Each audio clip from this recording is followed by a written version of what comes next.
Baiklah, di sini saya akan menjelaskan materi tentang sistem perkemihan.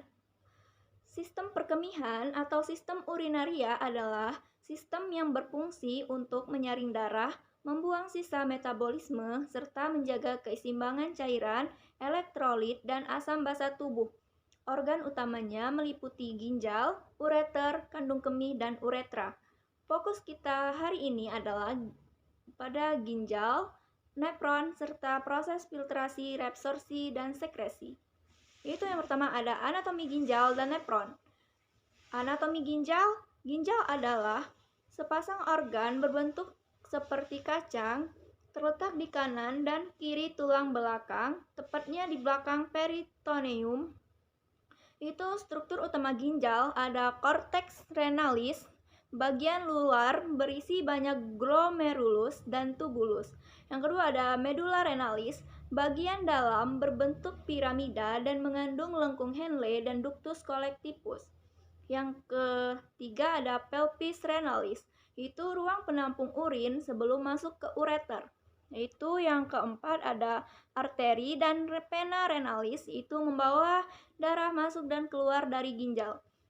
Yaitu ada peran umum ginjal. Yang pertama menyaring darah, yang kedua mengeluarkan limbah metabolik atau urea kreatinin, yang ketiga ada mengatur tekanan darah atau melalui renin, yang keempat mengatur elektrolit dan cairan tubuh.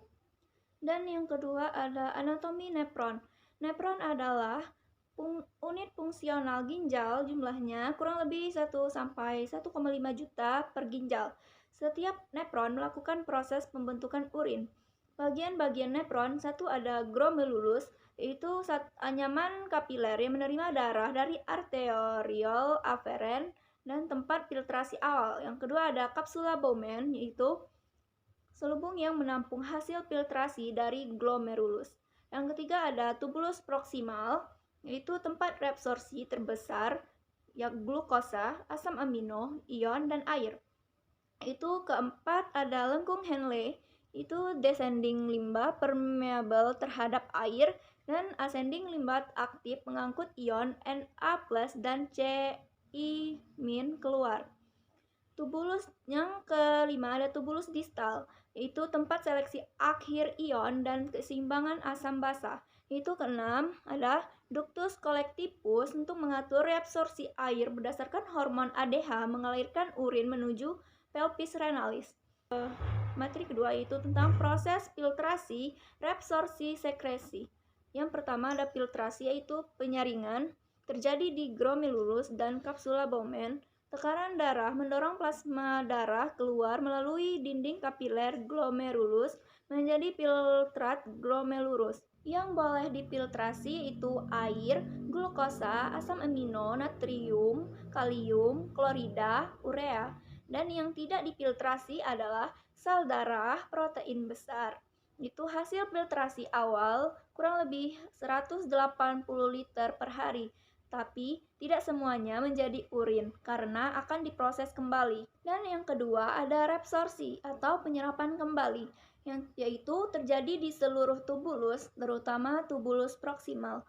Proses ini mengembalikan zat-zat penting ke darah, 100% glukosa dan asam amino pada kondisi normal, sebagian besar air, natrium, kalium, klorida, bikarbonat, lengkung Henle berperan besar dalam mengatur konsentrasi urin.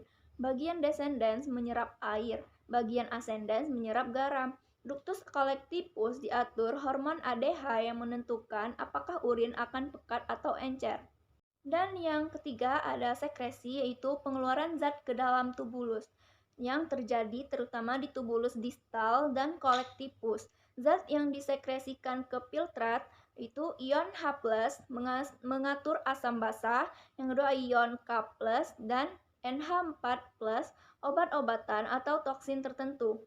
Sekresi adalah mekanisme tubuh untuk mengeluarkan zat berlebihan yang tidak dapat disaring melalui glomerulus. Dan dari proses filtrasi, reabsorpsi, dan sekresi, terbentuklah urin akhir sekitar 1 sampai 1,5 liter per hari yang dialirkan ke ureter, disimpan di kandung kemih, dan dikeluarkan melalui uretra. Sistem perkemihan sangat penting dalam menjaga homeostasis, keseimbangan cairan, serta kesehatan tubuh secara keseluruhan.